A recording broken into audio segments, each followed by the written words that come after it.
بسم اللہ الرحمن الرحیم۔ السلام علیکم ورحمۃ اللہ۔ حضرت موسیٰ علیہ السلام کے پاس ایک نوجوان آیا اور درخواست کرنے لگا کہ اے اللہ کے نبی، میں نے سنا ہے کہ آپ تمام جانوروں کی بولیاں جانتے ہیں، اور جب یہ جانور آپس میں باتیں کرتے ہیں تو آپ ان کی باتوں کا مطلب خوب سمجھتے ہیں۔ آپ یہ فن مجھے بھی سکھا دیجئے تاکہ میں جانوروں کی بولیاں سن کر خدا کی معرفت حاصل کر سکوں۔ حضرت موسیٰ علیہ السلام نے اپنے نور بصارت سے اس نوجوان کے ذہن میں چھپی ہوئی اصل بات دیکھ لی اور اس سے کہا، اس خیال عام سے باز رہ، اس میں بے شمار خطرے پنہاں ہیں۔ جانوروں کی بولیاں سیکھ کر خدا کی معرفت حاصل نہیں ہوتی، اس کے لیے خدا ہی سے رجوع کر۔ حضرت موسیٰ علیہ السلام نے اس نوجوان کو بہت سمجھایا بجھایا، لیکن جس قدر آپ اسے روکتے اور سمجھاتے اسی قدر وہ ضد کرتا جاتا۔ اس نے بے حد خوشامد سے کہا، اے پیغمبر خدا، مجھے اس بات سے محروم کرنا آپ کے لطف و کرم اور مہر محبت سے بعید ہے۔ آپ کو حق تعالیٰ نے بڑی صفات سے نوازا ہے اور نور بصیرت بخشا ہے، کسی شے کی حقیقت آپ سے پوشیدہ نہیں۔ اگر آپ نے مجھے جانوروں کی بولیوں کے فن سے آگاہ نہ کیا تو میرا دل ہمیشہ کے لیے ٹوٹ جائے گا اور میری مایوسی کی کوئی انتہا نہ ہوگی۔ تب حضرت موسیٰ علیہ السلام نے بارگاہ خداوندی میں عرض کیا، یا الہی، تو بے نیاز ہے۔ ایسا معلوم ہوتا ہے کہ اس نوجوان کی عقل کو شیطان مردود نے اپنا کھلونا بنا لیا ہے۔ تو ہی بتا میں کیا کروں؟ اگر اسے جانور کی بولیاں سکھا دوں تو یہ بات اس کے حق میں نیک نہ ہوگی، اور اگر نہ سکھاؤں تو اس کا دل صدمے سے چور ہوتا ہے۔ حق تعالیٰ نے حکم دیا، اے موسیٰ، تم اس نوجوان کی خواہش پوری کرو، کیونکہ ہماری سنت ہے کہ ہم کسی کی دعا رد نہیں کرتے۔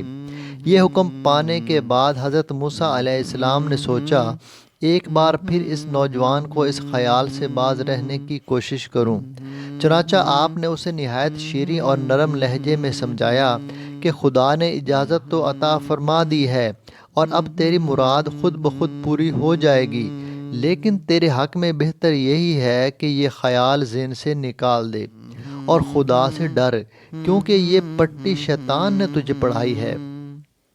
مجھے یقین ہے تو سینکڑوں آفتوں میں پھنس جائے گا اور آخر میں سوائے ندامت و پشیمانی کے کچھ ہاتھ نہ آئے گا۔ اس بات نے اس نوجوان پر صرف اتنا اثر کیا کہ وہ کہنے لگا، بہت بہتر، میں تمام جانوروں کی بولی سیکھنے کے خیال سے درگزر کرتا ہوں، لیکن کم از کم 2 جانوروں کی بولیاں تو ضرور ہی سکھا دیجئے۔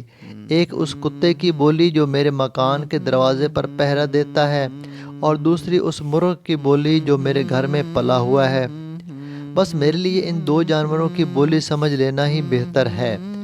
حضرت موسیٰ علیہ السلام نے فرمایا، جا، آج سے تجھے ان دونوں حیوانوں کی بولی کا فن میں نے خدا کے حکم سے عطا کیا۔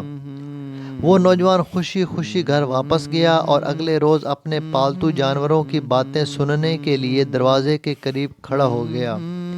تھوڑی دیر بعد گھر میں کام کرنے والی خادمہ ہاتھ میں ایک کپڑا لیے دروازے پر آئی۔ اس میں رات کا بچا کھچا روٹی کا ایک ٹکڑا تھا۔ وہ ٹکڑا خادمہ نے باہر پھینک دیا۔ اسی وقت مرغ پھڑپھڑاتا ہوا آیا اور وہ ٹکڑا اٹھا کر اپنی چونچ میں دبا لیا۔ پہرا دینے والے کتے نے یہ دیکھ کر مرغ سے کہا، یار تو بڑا لالچی ہے، دانہ بھی چن کر اپنا پیٹ بھر سکتا ہے، باسی روٹی کا یہ ٹکڑا ہمارے حصے کا تھا، وہ بھی تو نے اچک لیا۔ مرغ نے کتے کا شکوہ سنا تو جواب میں کہا، بھائی، اس باسی روٹی کا رنج نہ کر، صبر سے کام لے، خدا نے تیرے لیے بہترین نعمت مقرر کی ہے۔ کل ہمارے مالک کا چہیتا گھوڑا مرنے والا ہے، اس کا گوشت خوب پیٹ بھر کے کھائیو۔ اس نوجوان نے مرغ کی یہ بات سنتے ہی اپنا گھوڑا کھولا، بازار میں لے جا کر اس کے دام کھڑے کیے اور خوشی خوشی گھر واپس آیا۔ اگلے روز صبح پھر خادمہ نے دسترخوان جھاڑا تو روٹی کا ٹکڑا زمین پر گرا۔ مرغ پھر اٹھا کر لے گیا اور کتا منہ دیکھتا رہ گیا۔ آخر اس مرغ سے کہا، ابے تو بڑا چلاک اور فریبی ہے، تو نے کل کہا تھا کہ آقا کا گھوڑا مر جائے گا اور مجھے خوب پیٹ بھر کر گوشت کھانے کو ملے گا، اب بتا گھوڑا کہاں مرا؟ آقا نے تو اسے لے جا کر بازار میں بیچ ڈالا۔ معلوم ہوتا ہے کہ تو ازلی جھوٹا ہے۔ مرغ جھوٹا نہیں، بڑا باخبر تھا۔ اس نے جواب دیا، یار تو خواہ مخواہ تو کھاتا ہے، گھوڑا تو مرنے کی باری پہ تھا، یہاں نہ مرا دوسری جگہ جا کر مر گیا۔ ہمارا آقا گھوڑا بیچ کر نقصان سے تو بچ گیا اور بظاہر اپنا نقصان دوسرے کی گردن پر ڈال دیا، لیکن فکر نہ کر، کل انشاءاللہ اس کا اونٹ مر جائے گا، پھر تیری پانچوں گھی میں اور سر کڑائی میں ہوگا۔ نوجوان لپکا ہوا گیا اور اونٹ کو بھی بازار میں لے جا کر دام وصول کیے۔ جانور کے مرنے کے صدمے اور رقم کے نقصان سے چھٹکارا پایا۔ دل میں خوش تھا کہ ان جانوروں کی بولیاں سیکھ کر فائدے ہی میں رہا۔ حضرت موسیٰ نے خواہ مخواہ ڈرا دیا تھا کہ ہزاروں آفتوں میں پھنس جائے گا، ابھی تک تو کوئی آفت آئی ہی نہیں۔ تیسرے دن کتے نے غصے سے مرغ سے کہا، ابے اس زمانے بھر کے کذاب، کب تک کاٹ کی ہانڈی آگ پر چڑھایا جائے گا؟ تو بڑا ہی فریبی نکلا، آخر تجھے جھوٹ بولنے میں مزہ کیا آتا ہے؟ مرغ نے کہا، یار جانی میں جھوٹ نہیں بولتا، مالک نے اونٹ کو بھی لے جا کر بیچ ڈالا اور پیسے جیب میں رکھے، اب وہ اونٹ جس بدنصیب نے خریدا تھا اس کے گھر جا کر مر گیا۔ بہرحال تو غم نہ کر، کل ہمارے آقا کا غلام مرے گا، موت نے اسے تاکا ہے۔ غلام کے مرنے کے بعد آقا فقیروں کو روٹیاں اور گوشت بانٹے گا، پھر تیرے مزے ہی مزے، بس اب خوش ہو جا۔ مرغ کی بات سنتے ہی نوجوان نے غلام کو بھی ایک شخص کے ہاتھ اچھی قیمت پر بیچ دیا اور اس نقصان سے بچ کر جی میں بہت خوش ہوا۔ اس نے دل میں کہا، خدا کا لاکھ لاکھ شکر ہے کہ اس نے مجھے 3 حادثوں سے بال بال بچا لیا، اگر کتے اور مرغ کی بولی مجھے نہ آتی تو بہت زیادہ نقصان اٹھانا پڑتا۔ چوتھے دن کتے نے لال پیلی آنکھیں نکال کر مرغ سے کہا، ابے وہ جھوٹوں کے بادشاہ، تو کہتا تھا کہ غلام مرے گا اور اس کے مرنے پر ہمارا آقا فقیروں میں گوشت اور روٹیاں بانٹے گا، غلام کہاں مرا؟ مرغ نے جواب دیا، برخودار، میں نے سچ کہا تھا، آقا اگر اس غلام کو نہ بیچتا تو وہ اس مکان میں مرتا۔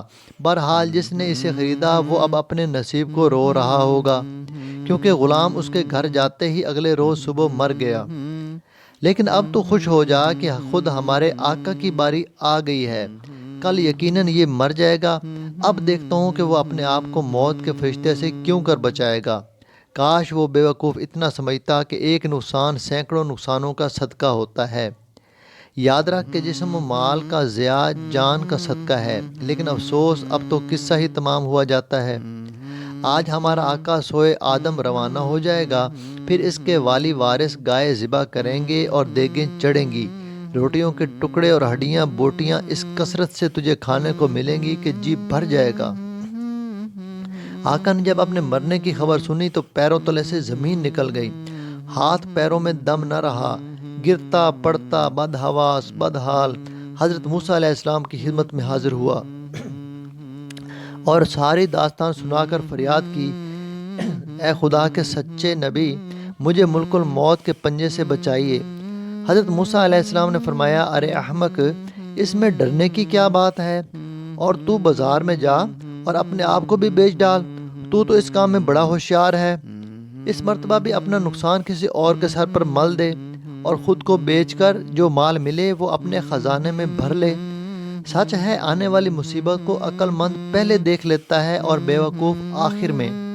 اس نوجوان نے پھر منت سماجت شروع کر دی اور اس قدر رویا کہ حضرت موسیٰ علیہ السلام کو اس پر رحم آ گیا۔ حضرت موسیٰ علیہ السلام نے فرمایا، اے نوجوان، اب تو تیر کمان سے نکل چکا اور چھوٹا ہوا تیر کبھی واپس نہیں آتا، قضا نے تیرا گھر تاک لیا ہے اور اسے ٹالنا میرے بس میں نہیں۔ ہاں، بارگاہ الہی میں تیرے لیے یہ درخواست پیش کرتا ہوں کہ جب تیری روح بدن کا ساتھ چھوڑے تو ایمان کی دولت تجھے نصیب ہو۔ ابھی پیغمبر خدا کی بات پوری بھی نہ ہوئی تھی کہ نوجوان کا جی مالش کرنے لگا، دل گھبرایا، یکا یک خون کی ایک قے ہوئی، وہ قے ہیضے کی نہ تھی، موت کی تھی، زبان بند ہو گئی، آنکھوں کی پتلیاں پھر گئیں، آخر کار اس نے ہچکی لی اور اپنی جان جانے آفرین کو سونپ دی۔ حضرت موسیٰ علیہ السلام نے جب یہ منظر دیکھا تو اللہ تعالیٰ سے دعا کی اے باری تعالیٰ اسے ایمان کی دولت نصیب فرما، اپنی شان کے صدقے میں اسے بخش دے۔ اس نے گستاخی اور ضد کی لیکن وہ نادان تھا، اس پر رحم فرما۔ خدائے بزرگ و برتر نے اپنے پیغمبر کی دعا قبول فرمائی۔